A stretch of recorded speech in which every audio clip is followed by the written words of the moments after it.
நேர்களே, நம்ம சோப்பு சம்பந்தமா பல தலைப்புகள்ல பல வீடியோக்கள் கொடுத்திருந்தாலும் இந்த கிரேடு 1ன்னா என்னென்ன அளவுகள் இருக்கணும் அப்படிங்கறத நம்ம பார்க்கலாங்க. பாருங்க, இந்த கிரேடு 1ங்கிறது டிஎஃப்எம் வந்து 76க்கு மேல இருந்ததுன்னா கிரேடு 1ங்க. ரோசின் ஆசிட்னு சொல்லுவாங்க.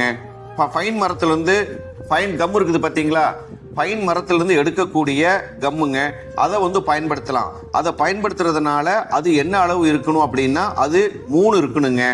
கேஸ்டிக் சோடா வந்து நம்ம வந்து கோகனட் ஆயில் சோப்புக்கு பயன்படுத்துறாங்க, ஆனா சிந்தட்டிக் சோப்லயும் பயன்படுத்துறாங்க. அதனாலதான் கேஸ்டிக் சோடாவோட அளவு 0.05 வரையில் இருக்கலாம்னு சொல்லி சொல்றாங்க.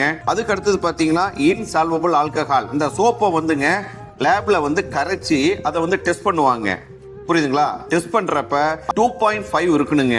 குளோரைடு சோடியம் குளோரைடு வந்து நம்ம சோப்ல டெஸ்ட் பண்றப்ப 1.50 இருக்கணுங்க.